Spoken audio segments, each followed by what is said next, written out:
동영상을 시청해 주시는 시청자 여러분, 한 주간도 더위에 건강하셨는지요? 벌써 6월 달도 벌써 오늘이 7일입니다. 오늘 주일이고요. 어제 현충일도 지났고요. 자, 6월 달은 보훈의 달이라고 그렇게 이야기를 하죠. 자, 이 한 달도 여러분들 우리 조보훈에서 온바쳐 헌신하신 호국 영령들을 위해 명복을 빌어드리는 그런 마음으로 이 한 달을 잘 보내주시길 바라고, 그 비가 오지 않아서 상당히 건조한 날이 지속되고 있습니다. 건강 유념하시고, 여러분들 또 물 좀 많이 마시고, 소금도 적당히 섭취하셔서 건강한 여름을 날 수 있도록 그렇게 해주시기 바랍니다. 자, 오늘은 여러분들과 함께 26년 6월 7일 주일 예배를 역시 찬송과 기도로 예배를 시작하겠습니다. 오늘 찬송은 585장, 통일 찬송가 384장, 내 주는 강한 성이요, 찬송드리고 기도로 예배를 시작하겠습니다. 이 찬송이 드린 지가 얼마 안 되는 것 같은데, 오늘 그 새벽에 잠결에 깨면서부터 이 찬송이 그 마음에 와 닿고, 그 마음에서 이 찬송을 부르고 있어서 오늘 이 찬송으로 선곡을 했습니다. 585장, 내 주는 강한 성이요. 자, 시작합니다. 내 주는 강한 성이요, 방패와 병기 되시니 그 말 안에서 우리를 구하여 내시리로다. 예던 수마귀는 이때로 힘을써 모략과 권세로 무기를 삼으니 천하에 누가 당하랴. 내 힘만 의지할 때는 패할 수밖에 없도다. 힘 있는 장수 나와서 날 대신하여 싸우네. 이 장수 누군가? 주 예수 그리스도 만군의 주로다. 당할 자 누구랴? 반드시 이기리로다. 이 땅에 마귀들 끌어 우리를 삼키려 하나. 겁내지 말고 섰거라. 진리로 이기리로다. 친척과 재물과 명예와 생명을 다 빼앗긴데도 진리는 살아서 그 나라 영원하리라.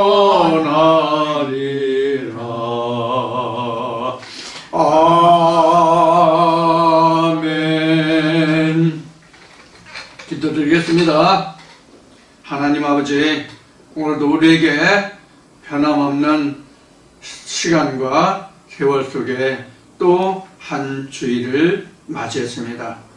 오늘도 우리가 아버지 앞에 아버지의 말씀을 붙들고 나아가오니 아버지 하나님 우리를 기뻐 받으시고 우리 입으로 드리는 찬송과 기도를 기뻐 들으시고 응답하여 주시길 원하며 오늘도 주의 백성 모두가 부족하고 연약한 이 종이로 태어나고 증거하게 하시는 말씀들을 통하여 오늘도 생명의 영원한 만나를 얻을 수 있게 하시고 이 영원한 생명의 만나가 아버지 하나님의 지혜와 지식의 영철로 함께하여 주사 이 말씀이 영원한 생명의 양식으로 되기에 부족함이 없도록 아버지께서 은혜 베풀어 주시길 원하고 주의 백성의 모든 영혼 위에 아버지께서 그 풍성한 은혜로 말씀의 권능으로 붙드시길 원하며 또한 주의 백성의 아버지 하나님의 나라와 그 의와 아버지께서 받을 찬송과 영원히 드리는 찬송과 기도를 늘 기뻐 들으시고 흠양해 주시길 원하며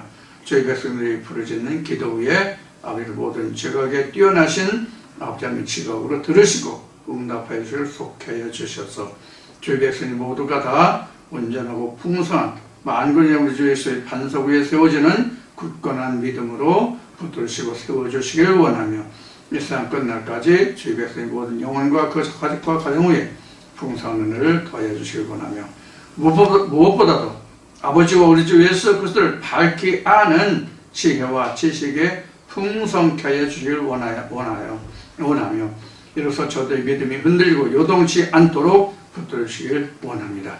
오늘도 아버지와 이와 같이 귀한 은혜 내주시고 주의 백성의 영혼으로 붙들으시고 흠양해 주실 줄 믿고 감사하며 이 시간에 모든 것을 아버지 손에 부탁하고 예수님 이름으로 기도드립니다. 아멘. 그 말씀을 드렸지만 앞에 기도 앞에 찬송 앞에 말씀을 드렸지만 세월이 정말 너무나도 빠릅니다.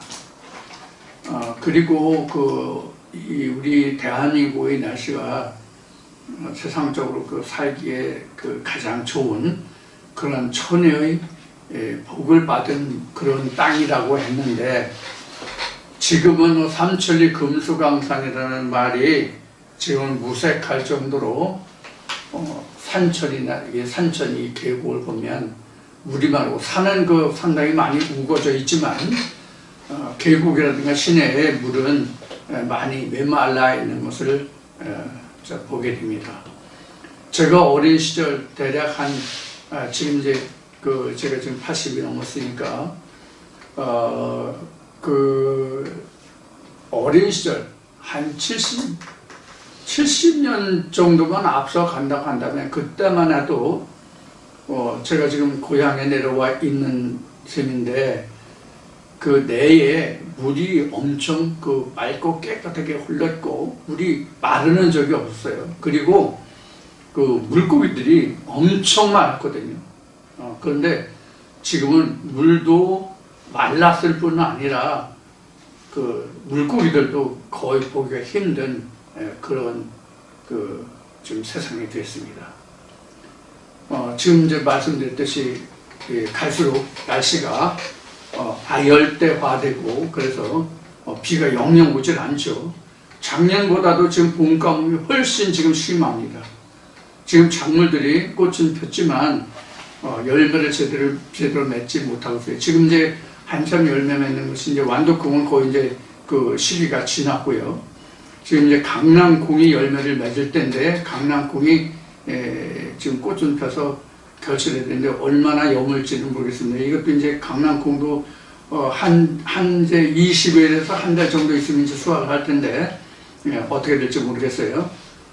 이런 이제 기후 변화로 해서 많은 고통과 어려움이 시골 농부들에게는 있습니다. 그래도 지금은 이제 우물을 판다거나 또 펌프가 있어서 모내기를 하는데 전혀 지장 없이 모내기를 거의 다 지금 다 맞춰가고 있어요. 그렇지만 제가 어린 시절로 따지면 지금 모내기 못한 게 지금 한 90%는 될 거예요. 지금 같은 날씨면. 지금은 98%, 97, 8% 정도가 지금 모내기를 맞췄는데 지금 날씨가 이렇게 우리 기후변화가 이렇게 우리에게 큰 영향을 미치고 있습니다. 자, 여러분들 건강 유념하시길 바라고 오늘은 복음의 절정이 그래서 부활 후에 그 일어나는 일들을 오늘 5번째 시간, 그러니까 5번째 시간이니까 일주일에 2시간 시간이니까 오늘 3주째 지금 부활 후에 일어나는 일들을 지금 살펴보고 있는 것이죠.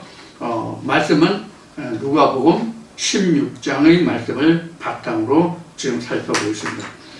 지난주에 여러분들과 함께 살펴본 것이 누가복음 16장 15절까지를 여러분들과 함께 살펴보았습니다. 오늘은 누가복음 16장 16절로부터 말씀을 살펴보도록 하겠습니다. 물론 16절은 지난주에 마태복음 11장의 말씀과 함께 병행해서 말씀을 나눴습니다. 그러나 오늘 말씀을 진행을 위해서 다시 누가복음 16장 16절부터 말씀을 시작하겠습니다. 자, 먼저 16장 16절, 누가복음 16장 16절 한 절 말씀을 먼저 보고 시작하겠습니다. 율법과 선지자는 요한의 때까지요 그 후부터는 하나님 나라의 복음이 전파되어 사람마다 거리로 침입하느니라. 이렇게 이제 말씀이 기록되어 있죠. 이것은 이제 지난주에 지금 말씀드린 것이 마태복음 말씀과 병행해서 말씀을 드렸습니다. 그러니까 지금 이제 여기가 요한이요. 그리고 여기는 모세라는 얘기예요. 지금 여기에 설명은 없지만 이렇게 그림을 그린 설명이 없다는 얘기예요. 글로 변했다는 얘기예요. 자, 그리고 여기는 예수라는 얘기예요. 근데 여기는 예수라는 말이 없죠. 예수라는 말이 없고 복음이라고 되어 있어요. 여기 이제 복음이죠.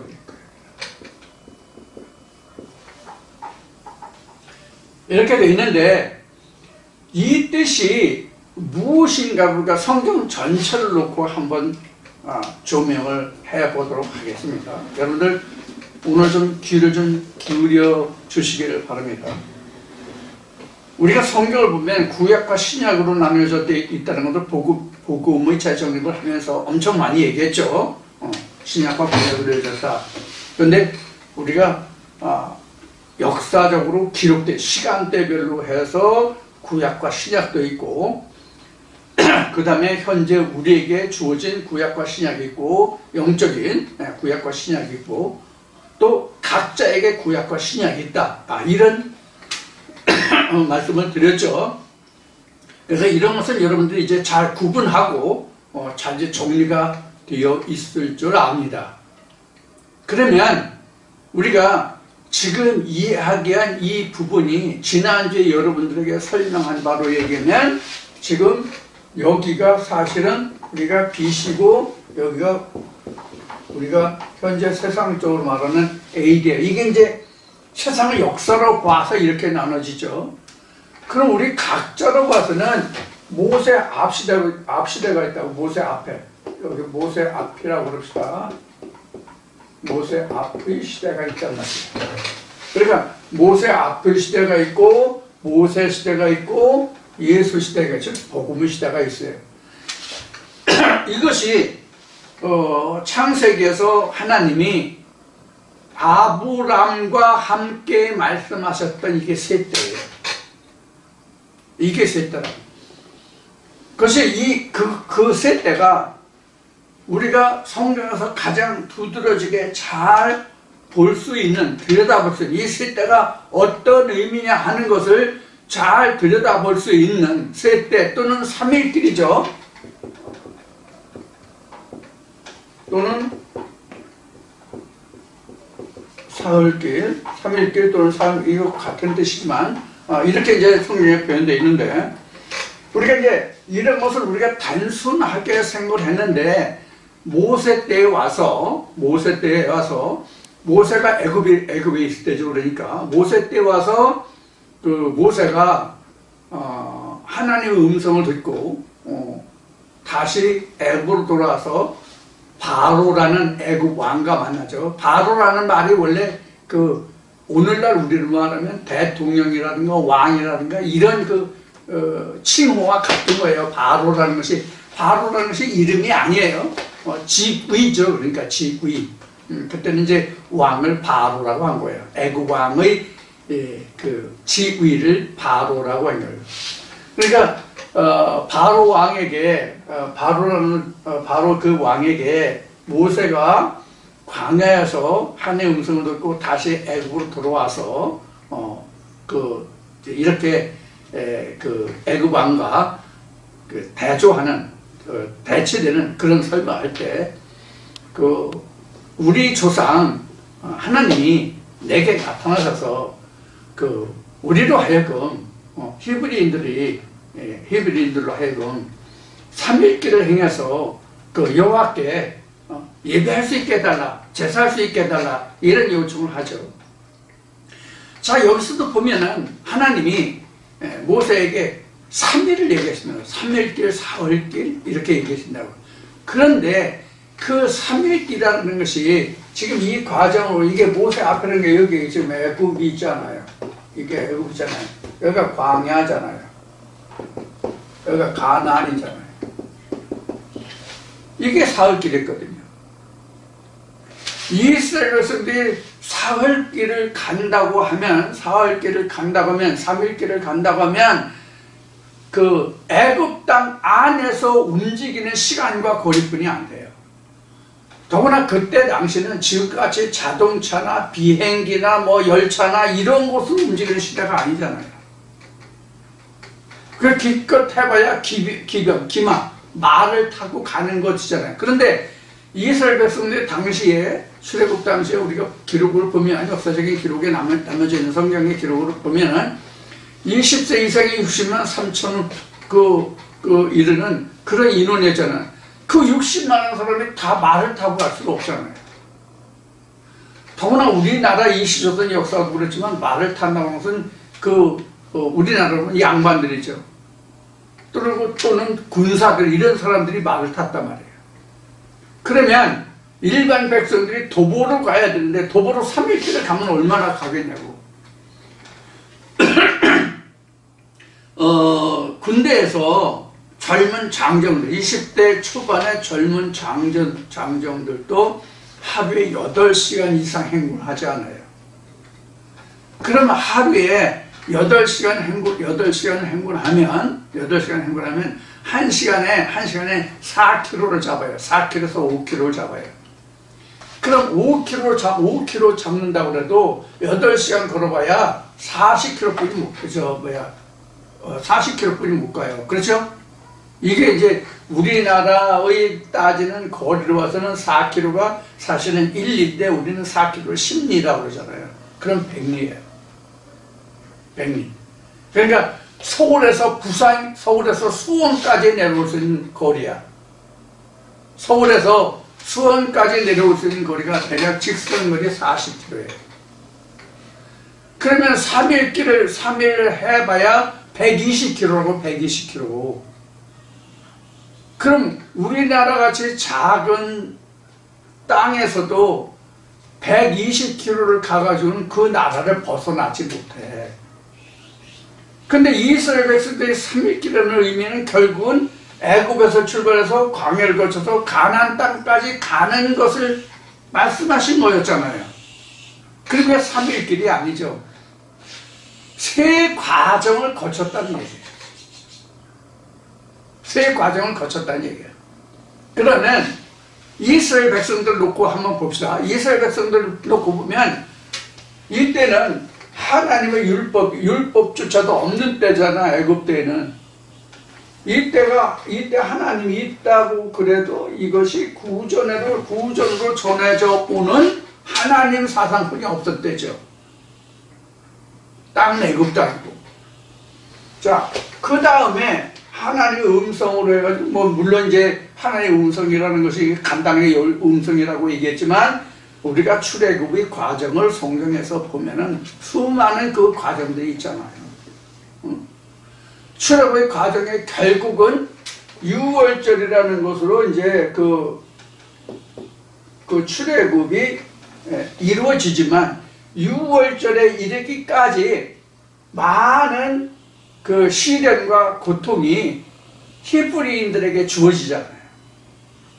이게 우리가 세상에서 겪는 아픔과 고통이 믿음으로 이루기 위한 고통이란 말이에요. 그래가지고 요 광야에 나오는데 광야 또 이게 나왔지만 실제로 하나님 말씀하시는 젖과 꿀이 흐르는 가나안 땅까지 가기가 얼마나 힘든지를 보여주는 과정이 애굽이에요. 저 광야예요. 그럼 광야의 생활이라는 것은 뭐냐면 하나님의 말씀이 구전으로 이루어지는, 그러니까 이게 그 무법시대죠. 쉬운 얘기로. 무법시대라는 것이 뭐냐면 이게 하나님의 백성이지만 애굽의 법으로 다스려졌잖아요. 이게 이제 갈라디아서의 사도 바울이 기록한 것으로 보면은 본래 그 주인의 아들일지라도 어리었을 때는 청지기 아래 두나니, 이 말씀과 같은 거란 말이에요. 그래서 여기 있다가 이제 여기 무법시대지만 사실은 이게 무법이 아니죠. 구전율법이라고 하는 거예요. 성경 구전율법이 없어요. 그럼 성경 구전율법 대신 어떤 말씀을 드리냐면 유전이에요. 유전율법. 유전이에요. 그러다가 이스라엘 백성들이 광야에 나서 모세가 시내산에서 뭘 받게 돼요? 성문율법을 받게 되는 거예요.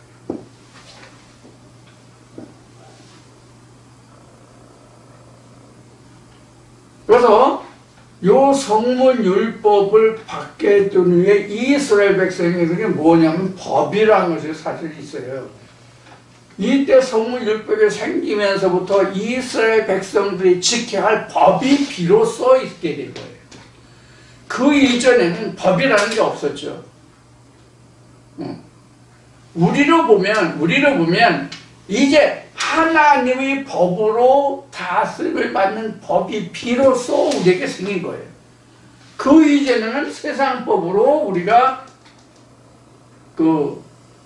치리를 받고 통치를 받는 거예요.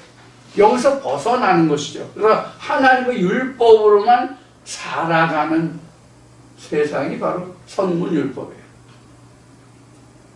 자, 그 다음에 이제 이 성문율법을 통해서 이제 복음으로 온단 말이에요. 그런데 그것이 어디서부터라고 성경 기록하고 있냐면 누가복음 지금 보는 누가복음 16장 16절의 말씀이나 마태복음 11장의 말씀을 보면 바로 요한 때부터 천국을 가나는 침노를 받는다, 이렇게 돼 있단 말이에요. 그러면 우리는 지금 구전율법을 읽을 때도 지금 광야를 침략한 거고, 광야에서도 성문율법에서 가나안을 침략하는 거예요. 그 다음에 이 다음에는 이제 완성이라는 것이 있는데, 이 완성은 아버지 보좌란 말이에요. 그런데 이스라엘 백성들이 광야에서 지금 성문율법을 완성하는 데까지 걸린 시간이 무려 40년이라는 세월이라고 보면 돼요. 40년이라는 세월을 보면 돼요. 근데 이 40년이라는 세월 동안에 성문율법을 완성했지만 이 완성한 시험 단계가 뭐냐면 요한을 거쳐서 어디 와요? 여리고성에 오죠. 이 여리고성이 성문율법에 대한 첫 관문이야.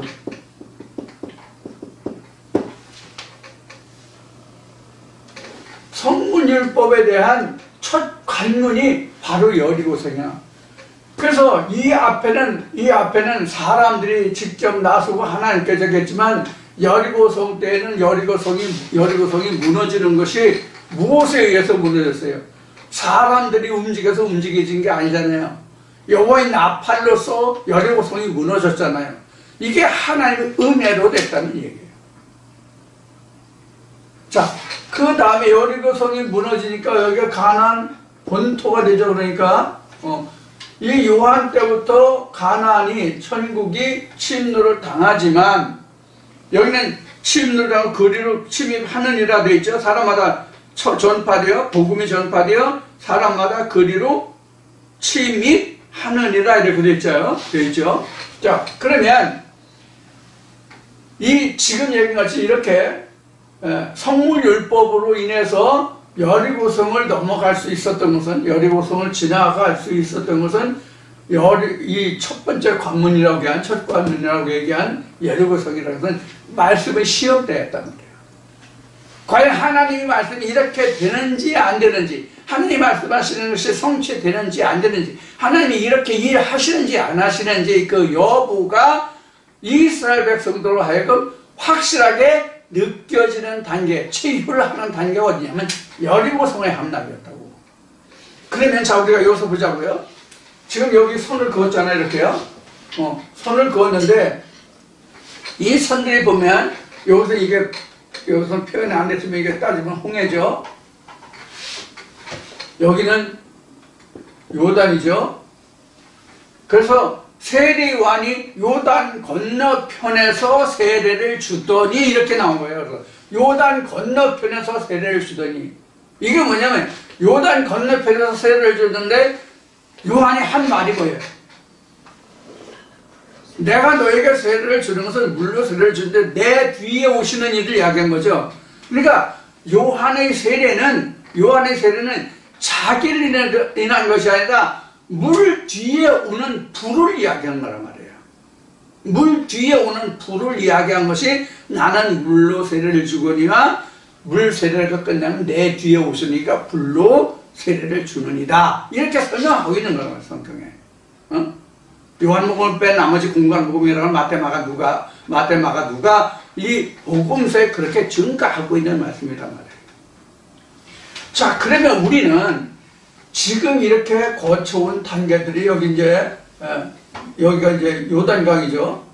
여기가 요단이죠. 여기가 홍해죠. 요단이죠. 여기는 그럼 뭐야? 여기는 우리가 가장 어려운 장막버섯이란 말이에요. 그래서 여기도 부활, 여기도 부활이에요. 부활도 우리는 3번을 해야 돼. 이 과정, 이 스텝상으로 봐도 우리는 부활을 3번을 해야 된다고. 근데 이 부활을 3번 하는데, 이 부활을 3번 할 때마다 그 중심에 있는 자가 누구예요? 하나님이란 말이에요. 그 중심에 있는 자가 하나님이라고. 자, 그러면 우리는 이것을 맨 앞에 모두에, 오늘 예배를 시작하면서 모두에 이야기했듯이 이것을 우리는 성경으로 봤을 때 이 요단을 건너기 앞까지가 구약이고, 요단을 건너면 여기부터 우리는 신약이라고 하는 거예요. 자, 그런데 우리가 여기서 중요한 것이 하나 있어.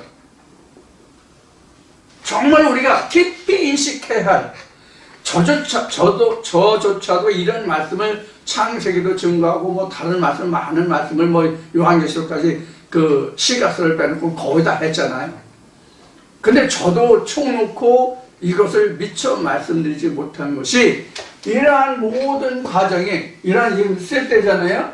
홍해, 요단, 장막, 이 모든 세 때잖아요. 이 모든 세 때가 지금 무엇으로 인해 가지고 이것이 이루어질 수 있다고 얘기를 했어요? 하나님의 말씀으로, 하나님의 역사하심으로 이루어질 수 있다고 얘기했어요. 자, 그러면 우리가 여기서 중요한 것이 무엇이냐? 중요한 것이 무엇인가 하면, 지금 얘기하다가 지금 쭉 보충 설명했지만, 중요한 것은 구약과 신약이에요. 그래서 요한이 앞에가 구약이고 요한 뒤에가 신약이잖아요. 그러면 구약에서 신약으로 넘어오는, 구약에서 신약으로 우리를 옮겨주는, 시대를 옮겨주는, 즉 BC에서 AD로 시대를 옮겨주는 역할을 하는 자가 누구예요? 하나님의 예수라고. 그래서 요한복음에서 예수가 말하기를 나로 말미암지 않고는 아버지께로 올 자가 없다라고 얘기해요. 이것을 제가 하나님 말씀을 내가 그 깨닫기 전은, 하나님께 붙들려서 하나님이 이 말씀을 풀어주시기 전까지는 지금 인용한 나로 말미암지 않고는 아버지께로 올 자가 없다는 이 말을 사후에 일어나는, 흔히 하는 그 신학에서 얘기하는 백보좌 앞에 가서 심판을 받아봐야 된다. 사후에, 여긴 장막 본다고 그러죠. 사후에 하나님 앞에 가서, 즉 백보좌 앞에 가서, 그 흰 보좌라는 뜻이 백보좌예요. 그 흰 보좌 앞에 가서, 즉 흰 옷 입은, 하얀 옷을 입은 하나님 앞에 가서 심판 받아야만 천국에 갈지 뭐 지옥에 갈지가 결정되는 것으로 그렇게 알고 있었어요.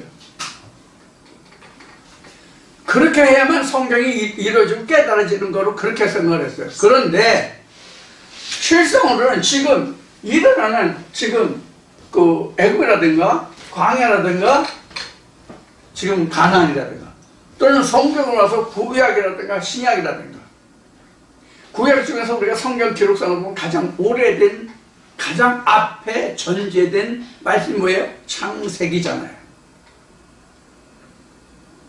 그런데 여기서 우리가 중요하다고 말씀드렸던 내용이 뭐냐면, 가장 앞이라고 이야기한 창세기조차도 지금 누가복음 16장 16절에서 기록한 천국 복음이, 하나님 나라의 복음이니까 천국 복음이죠. 하나님 나라의 복음이 전파된다는 이 말씀, 여기 있다는 얘기예요. 무슨 얘기냐? 하나님의 말씀의 복음이 내게 증거되고 그 말씀을 받아들이고 깨달아서 내가 이것을 이해하기 전까지는 모두가 다 어디에 있냐면 여기 있단 말이에요. 여기가 어디예요? 애굽에 있는 상태란 말이에요. 애굽에. 그러니까 내가 하나님의 진리 말씀을 깨달아야만 애굽도 광야도 가나안도 보이게 된다는 뜻이에요. 구약과 신약이 동시에 드러나고 보인다는 뜻이에요. 지금 제가 여러분들에게 말씀드린 이 내용 무엇인지 여러분들 손에 잡히나요? 이게 손에 잡히지 않으면 이게 굉장히 난해한 부분이에요. 굉장히 어려운 부분이에요. 이 부분이죠. 듣기는 들어도 깨닫지 못함이고 보지 못함이라고 하는 말이 바로 이런 거더라고요. 다시 말씀드릴게요. 우리는 지금 이 시대를 스텝으로 걸쳐가지고 여기 거쳐서 이런 과정을 거쳐서 내가 여기 있다라고 생각하잖아요. 이게 여기가 현 위치라고, 여기가 지금 현 위치라고 한번 해봅시다. 여기가 여기 지금 장막 벌기 전 여기 있다고 가정을 해봅시다. 그러면 내가 여기 있다고 생각한단 말이에요.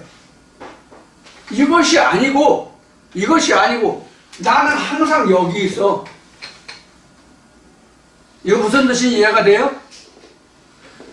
우리 육체는 항상 여기 있다고, 애굽에 있다고, 세상에 있다고.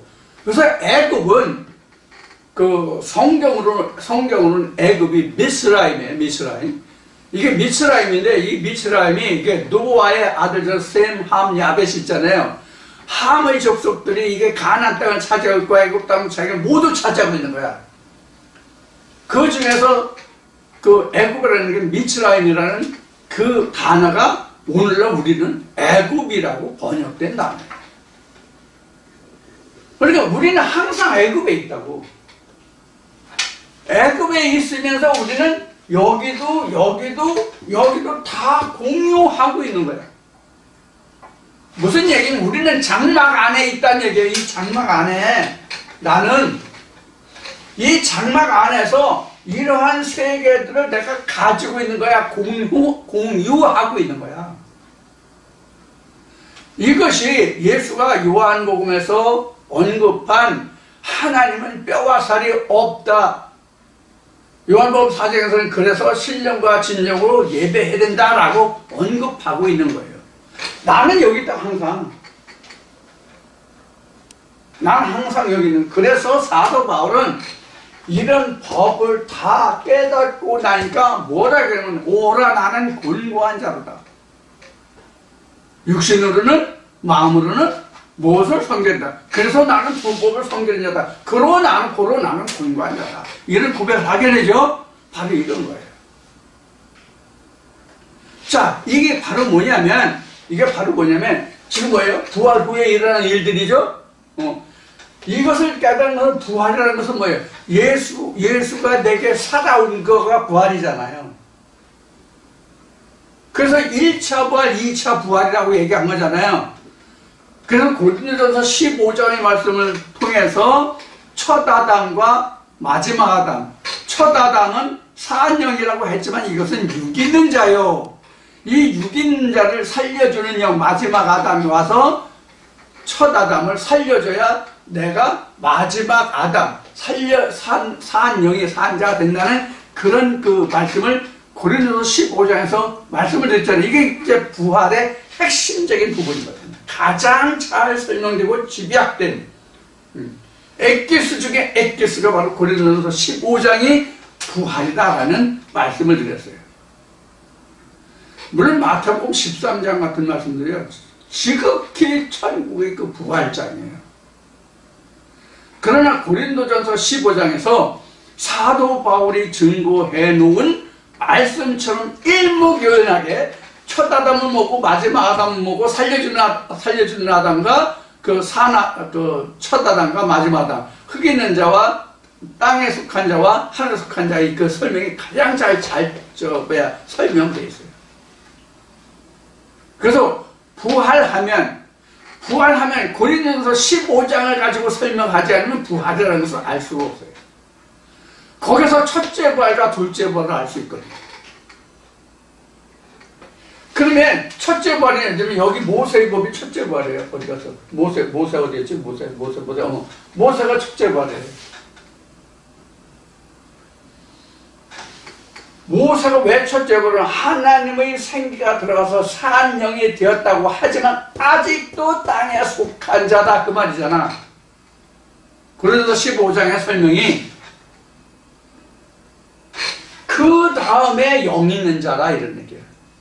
그러면 요 첫 아담에 속한 자가 살 수 있는 것은 바로 뭐냐면 마지막 아담을 살려주는 영인 예수가 와야만 이 첫 아담이 마지막 아담이 될 수 있다는 이야기예요.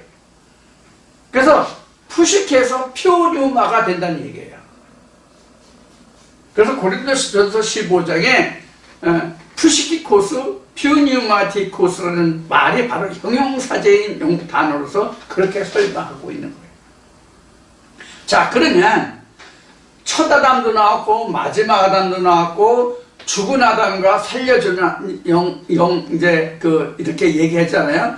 그런데 이것이 언제 내가 이것을 알게 되느냐 하면 예수의 부활 후에 이 모든 것을 알게 된다는 얘기예요. 예수의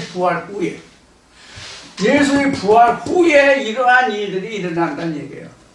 그러니까 우리가 지금 앞에 창세기를 얘기했지만 창세기 말씀도 예수가 부활해 오지 않으면, 예수가 첫째 부활로서 내게 살아와서 내게 이것을 가르쳐주지 않으면, 성령의 스승 되셔서 나를 가르치시니 찬송과 같이 예수의 영이 내게 와서 이것을 말씀해 주기 전에는 이것을 알지 못한다는 것이에요. 그래서 창세기 말씀부터 예수의 영이 와서 이것을 가르쳐줘야 창세기부터 요한계시까지 내가 말씀을 알 수 있다는 뜻이래요. 무슨 얘기인지 여기까지 따라오셨어요? 이럴 때 참 답답해. 이런 얘기를 여러 번 동영상 보면 이제 나올 텐데, 왜 답답하냐면 반응을 알 수가 있어야지. 반응을 얼굴과 얼굴을 보고 예배하면 같은 공간에서 이렇게 얼굴과 얼굴을 마주 보고 예배하면 이게 지금 예배잖아요. 예배라는 것은 하나님과 내가 사랑을 나누는 시간이 예배예요. 응?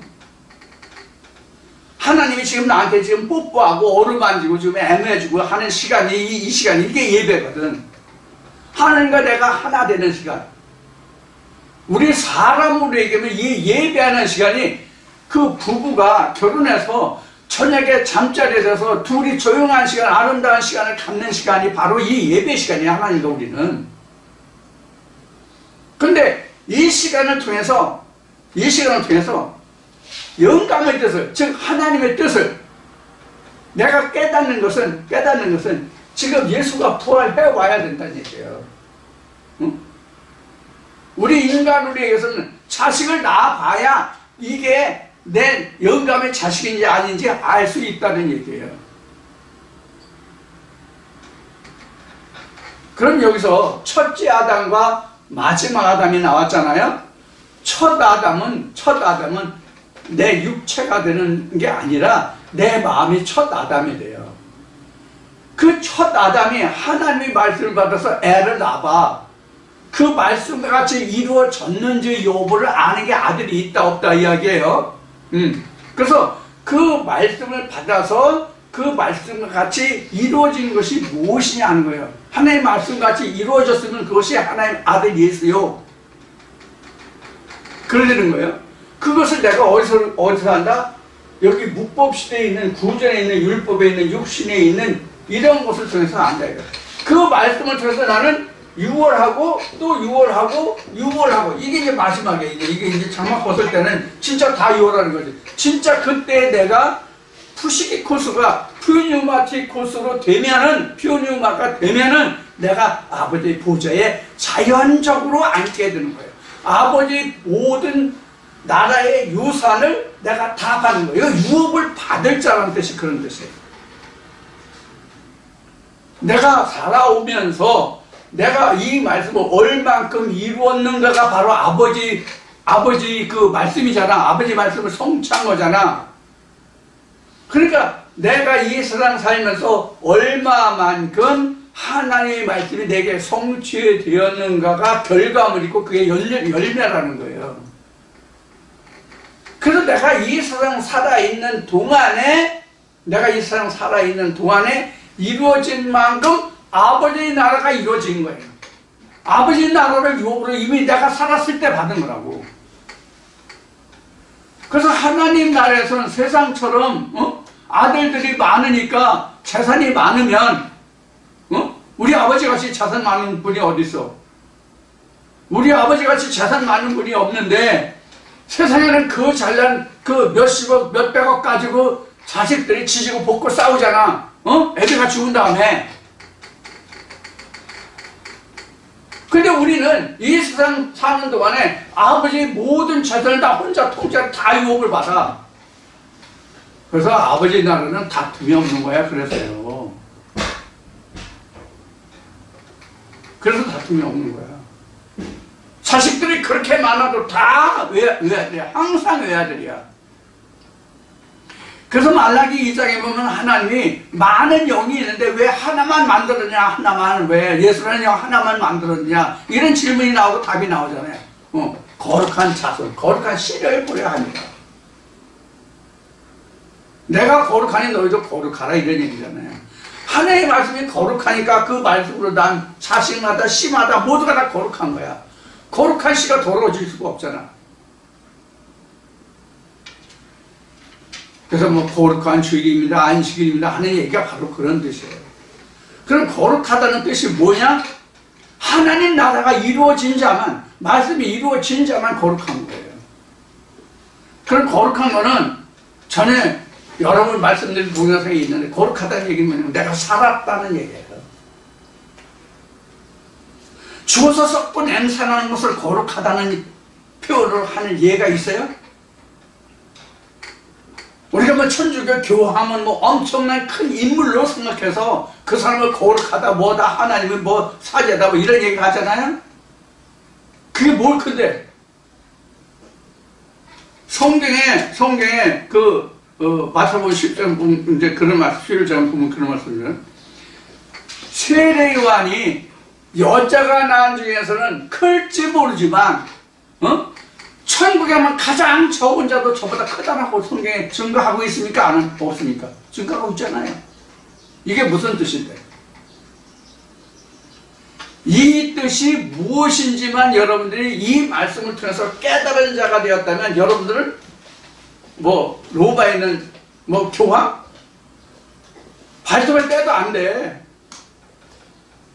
이 말씀을 진짜 깨달아서 이게 진짜 어떤 말씀이냐, 어떤 복음의 말씀이냐를 여러분들이 이해하고 깨달았다면 교황보다 여러분들이 큰 존재예요, 작은 존재예요? 교황인데 발톱 속에 낀 때만큼도 안 된다니까, 그 존재가. 세상 사람들은 크다고 얘기할지라도.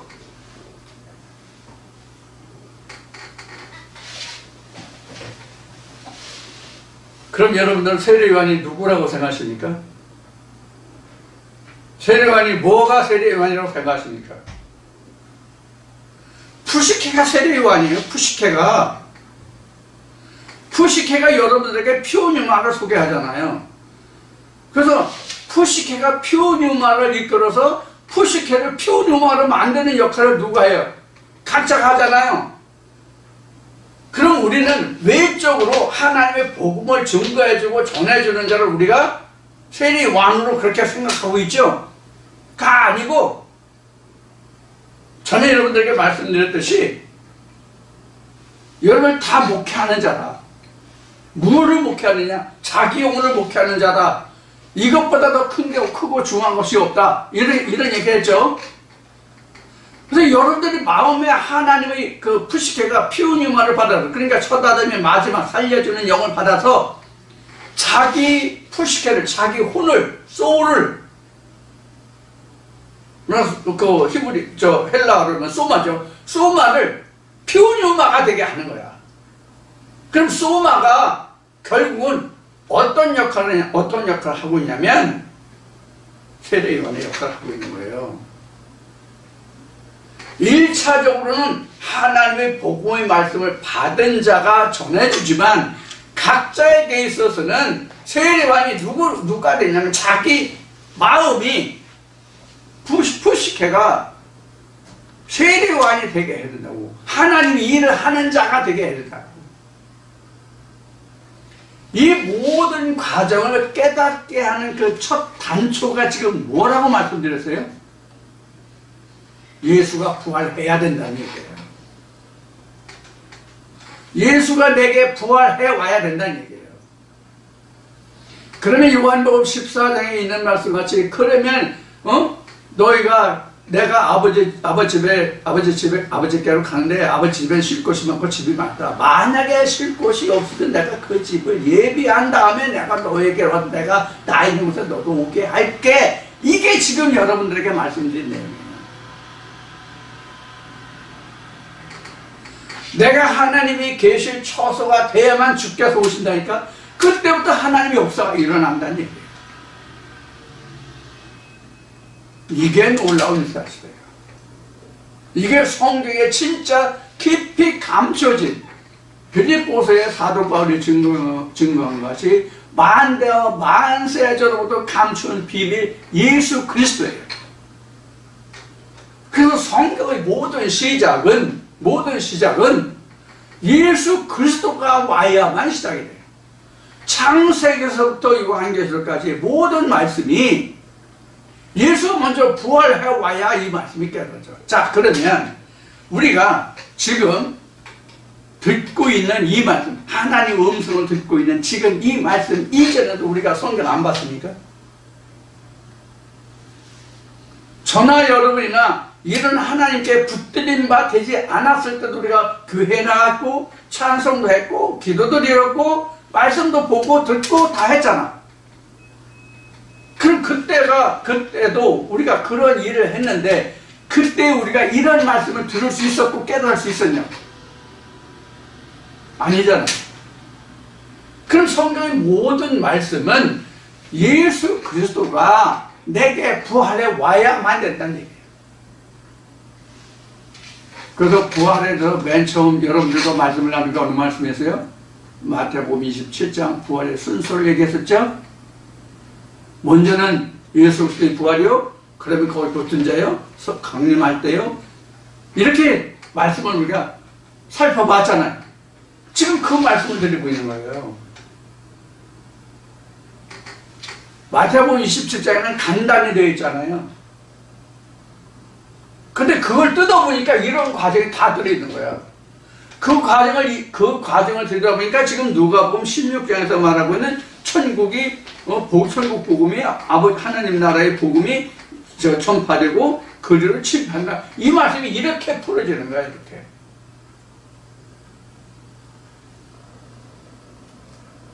여러분들은 어떻게 이 말씀을 받으시고 느끼시는지 모르겠지만 저는 이 말씀이 이렇게 증거되고 이렇게 정리되는 것을 볼 때 참 하나님의 역사는 놀랍다. 그런 생각을 엄청 많이 해요. 자, 그래서 모든 성경은 우리가 표면적으로 먼저 봐요. 우리에게 현재는 여기 구전율법이라고 했는데 구전율법은 우리에게 성문율법이 없다는 뜻이 구전율법이에요. 유전이에요, 성경은. 그럼 오늘날 우리에게 이 성경이 없어서 구전이고 유전율법입니까? 이것이 내게 깨달아지지 않았다는 뜻이에요. 내게 와닿지 않았다는 뜻이에요. 보기는 보아도 보지 못하며 듣기는 들어도 깨닫지 못하니라. 그 말씀을 드리는 거예요. 이렇게 되면 우리는 늘 얘기하지만 우리는 성경을 기록된 연대로 봐서 구약이다 신약이다.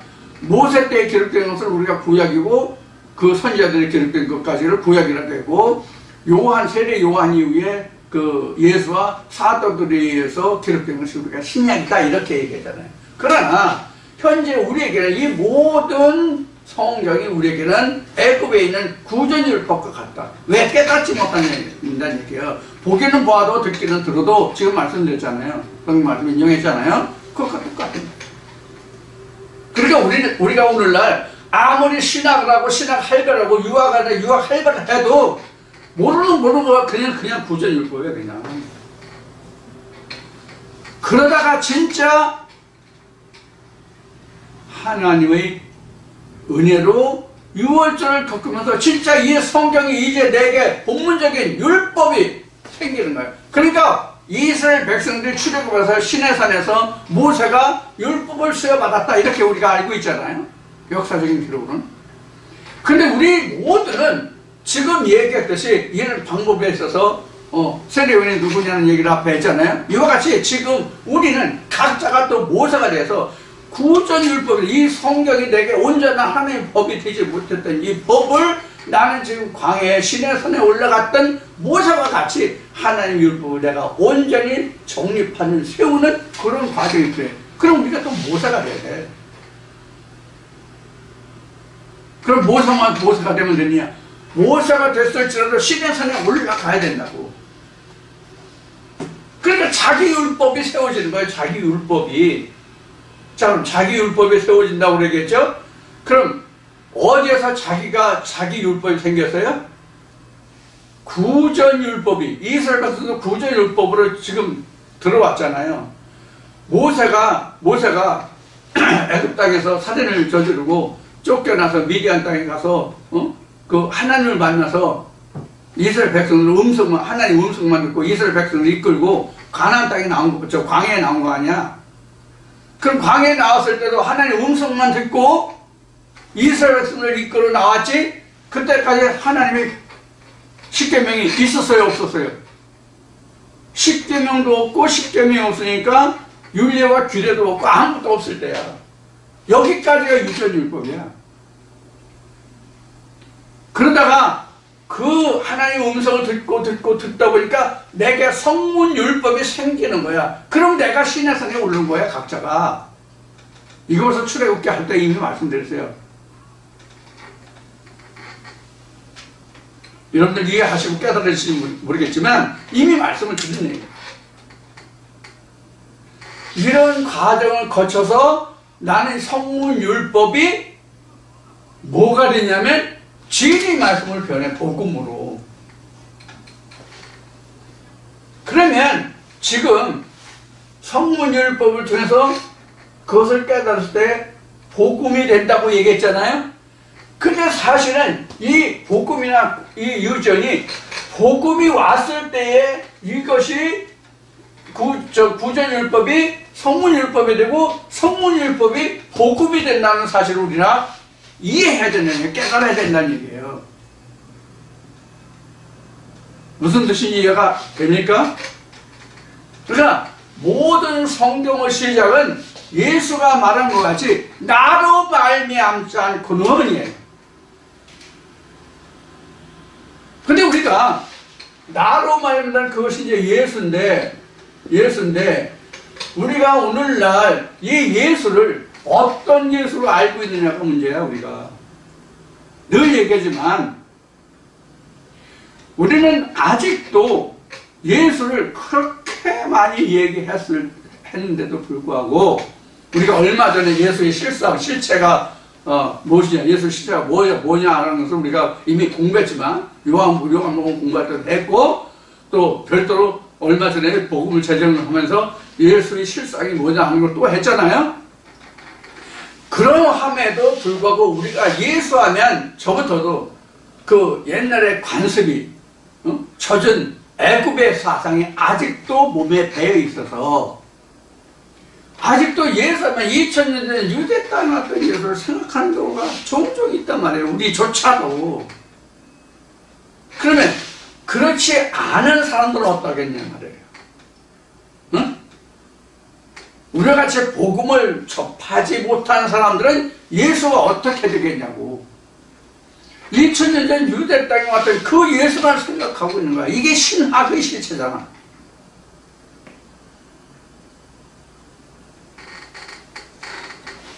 그래서 요한복음에 보면 그 성령을 이야기하고 있는데 보혜사 성령을 이야기하고 있는데 보혜사 성령이 뭐가 보혜사 성령이에요? 예수의 영이 보혜사 성령이에요.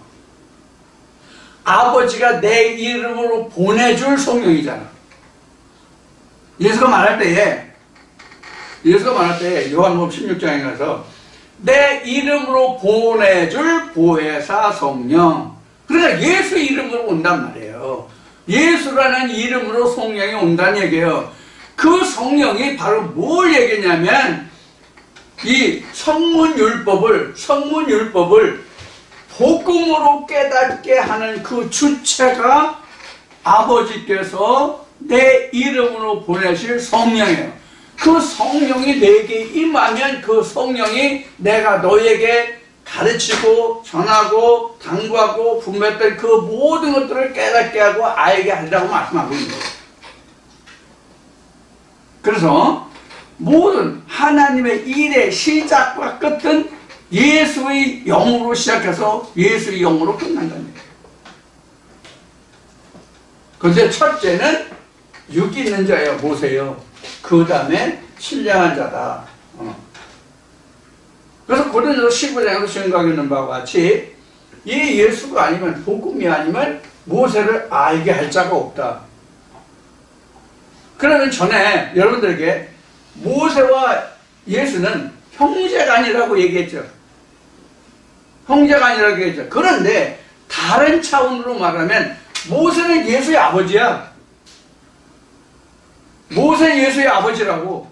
아, 저 목사 진짜 개덕에 천지를 할 일 하고 있네. 이렇게 얘기할지 모르겠지만 예수가 어디에 들어있어요? 예수가 어디에 있냐고. 말씀 안에 있잖아. 말씀 안에 있잖아요, 예수가. 그러면 이 말씀을 받은 자가 원래는 누구야? 말씀을 받은 자가 원래는 누구냐고. 모세잖아요. 모세로 인해서 그 모세 오경도 생기고 그 모세 오경을 인해서 많은 시편과 그러니까 그 시가서죠. 신학적으로는 시가서와 그 다음에 모든 그 구약의 선지자들 또는 선견자들의 글이 기록되어 있는 거 아니야. 그래서 따지고 보면 모세는 하나님이에요. 그래서 모세에게 하나님이 말씀하시기를 나는 여호와의 목소리를 뻑뻑하고 둔하고 본래 말에 능하지 못한 자다. 난 도저히 이 말씀을 하나님이 이러이러하다라고 말할 수 없다. 그러니까 하나님이 뭐라고 하세요? 모세에게 노를 바르시면서 야, 말 잘하는 네 형 아론이 있잖아. 말 잘하는 네 형 아론이 있잖아. 그럼 너는 네 형 아론에게 말씀을 주고 그가 말씀을 전하게 하라. 그럼 너는 네 형 아론에게 내가 하나님 같이 되리라. 여러분 이게 무슨 뜻인지 여러분 이해하시나요? 여러분 이게 무슨 말씀인지 이해하냐고요. 지금 말한 이 본문만으로 보면 이게 진리와 율법의 얘기예요. 진리와 율법의 얘기라고 각 한 사람을 얘기하는 거라고. 분명히 성경에서는 모세와 모세의 형 아론을 이야기하고 있지만 실제는 한 사람이라고. 그러면 모세는 누구예요? 아론은 누구예요? 각자에게 있어서. 우리 육신이 이 사르스라고는 이 육신이 모세예요. 우리 마음이 뭐가 되냐면 영이 되는 거예요. 그래서 이 둘이 합해서 역사를 해서 무엇을 낳냐면 진리를 낳는 거예요.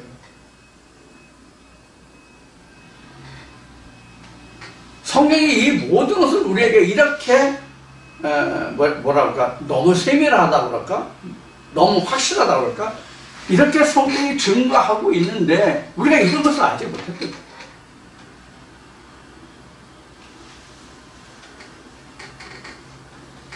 그래서 좀 방금 말한 게 그 설명이 좀 잘못된 것 같은데, 내가 이 육체가 사르스가 형 아론이 되고 각자의 마음이 모세가 되는 거야. 이거 뒤집어서 얘기한 것 같아. 참 혼돈해서 얘기한 것 같아. 다시 정정할게요. 우리 육체 사르스가 아론이 되는 거고 우리 마음이 모세가 되는 거예요. 우리 마음이 모세가 된다고. 그래야 고린도 15장하고 맞죠? 우리 마음이 푸시케가 되니까. 그래서 우리 말하는 것은 마음에 하는 게 아니잖아. 마음에 하나님의 법을 두고 그 법을 말하는 것은 우리 사르스의 입이 말하는 거라고. 하나님이 영이라서 뼈가 살이 없으니까. 그러면 아론은 뼈와 살이 있는 자를 말하고 모세는 뼈와 살이 없는 자를 말하는 거예요. 여기서는 그런 의미로 해석을 하면 돼요. 그래서 아론과 모세는 실제 이스라엘의 히브리인들의 출애굽 역사로 보면 형제간이잖아. 형제간인데 실제 각자로 보면 육체가 사르스가 육체가 아론이 되고 각자 마음이 모세가 되는 거예요. 그 모세가 율법까지 육체가 물 받는 게 아니잖아. 그럼 내 마음이 모세가 돼서 모세가 내 입에 말할 수 있게 말을 준단 말이야. 그러면 나는 내 마음이 하나님과 같은 거지. 실제로 하나님이고. 무슨 뜻인지 충분히 이해가 되셨죠? 이런 과정이 성경에 너무 자세히 세밀하게 기록되어 있는 거야. 이건 우리가 찾지 못하고 깨닫지 못한 거야. 보긴 보고 듣긴 들었는데도 이런 하나님의 비밀이 들어있는지를 우리는 그조차도 생각을 못한 거지. 전하여는 똑같은 거예요. 이제는 하나님께 붙들린 바 되어서 하나님이 이것을 조명해 주시고 보게 하시고 깨닫게 하시니까 듣게 하시니까 이제 비로소 입을 열어 말할 수 있는 거예요. 즉 모세가 아론에게 말씀하게 하는 거지. 그러니까 지금 이런 과정을 거쳐서 우리가 하나님을 알고 예수를 알고 우리가 그 하나님의 형상으로 지어져서 하나님 나라를 이루는 거예요. 그러니까 하나님 나라를 이룬다면 하나님 보좌가 되는 것이지. 우리가 하나님 보좌가 된다 또는 하나님 나라를 이룬다, 이것 뜻이 뭐냐면 말씀의 성취를 이야기하는 거라고. 그래서 앞서서도 얘기했지만 예수가 어떤 실상의 인물이 아니에요. 예수가 실상의 인물이 아니라 하나님의 영이 실상은 예수라고. 뼈와 살이 없는 자, 뼈와 살을 입어야 예수가 되는 거야. 근데 예수가 됐다 할지라도 첫 아담인 거야. 우리는 육이 있는 자가 되는 거야. 우리 육체를 벗어야 그 알맹이가 나오는데 그것이 진짜 예수라는 거예요. 이것이 2000년 예수가 십자가에 못 박혀 죽은 그리고 부활했다는 그러한 증거예요.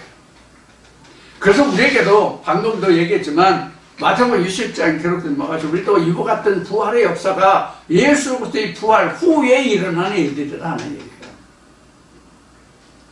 그래서 우리가 다음 시간에 이제 더 계속 이어서 이야기하겠지만 우리가 창세기부터 요한계시록을 보는 것도 깨닫는 것도 이와 같은 세 단계를 거쳐요. 이 창세기 할 때, 그 창세기 공부할 때 오래전에 벌써 꽤 오래된 세월 전에 말씀을 드렸듯이 이렇게 우리는 성문율법이 완성이 된 것이 복음이란 말이에요. 그럼 이 복음이 와야만 이 성문율법을 깨달아서 내 것으로 만들 수 있어요. 천국으로 만들 수 있어요. 살려주는 영이 와야 내가 산 영이 되는 거야. 진짜 살아있는 마지막 아담이 되는 거야. 이런 과정을 창세기 공부할 때 오래전에 그 말씀드렸다는 뜻이 뭐냐면, 그래서 우리는 요한계시록까지 성문율법으로 왔다가 다시 진리로 돌아와서 예수 그리스도가 다시 예수 영이 내게 와서 역사되면 창세기 1장에서부터 3장까지 다시 반복이 되면 그때 하나님의 역사가 끝나는 거예요. 에덴 동산이 완성된단 말이에요. 그때. 그래서 성경의 끝은 요한계시록이 아니라 창세기부터 요한계시록까지 왔다가 다시 돌아가서 창세기 1장에서 창세기 3장이 사실은 성경의 끝입니다. 창세기 3장이 완성이 안 돼가지고 창세기 4장부터 기록됐다고 그랬잖아요. 이미 여러분들에게 누차 말씀을 드렸죠? 그것을 지금 말씀드리고 있는 거예요. 자, 우리는 이와 같이 하나님의 역사가 단순히 이루어지는 것이 아니라 또 한 번에 이루어지는 것이 아니라, 물론 한 번에 이루어지지만 그 한 번에 이루어지는 것이 이스라엘의 출애굽까지 가서 애굽, 광야, 가나 이런데 그 모든 것이 예수 그리스도가 먼저 부활해 와야만 이런 세 단계의 과정, 그래서 쉽게 얘기하면 홍해와 요단이죠. 그 다음에 여리고죠. 이러한 과정이, 이러한 여정이 이루어질 수 있다는 얘기예요. 예수 그리스도가 먼저 부활해보지 않으면 이런 역사가 각자에게 누구에게나 일어날 수가 없다. 그러니까 천국은 예수가 말한 대로 주여 주여 하는 자마다 아버지 나라에 갈 것이 아니라 아버지 뜻대로, 그 아버지의 뜻이 바로 뭐냐면 예수 그리스도를 아는 거예요. 오늘도 제가 여러분들께 드린 이 말씀들을 통해서 마치 우리가 처음에 그 기도에도 말씀드렸듯이 우리가 하나님의 말씀 보고 듣고 깨닫는 자가 되기를 원하는 그런 간절한 마음이 바로 이런 거예요. 그래서 오늘도 이 말씀이 여러분들에게 그 하나님의 말씀을 보고 듣고, 즉 하나님 나라를 보고 듣고 깨닫는 그런 말씀이 되기를 원하고 잠시 쉬었다 다시 뵙겠습니다. 잠시 후에 봐요.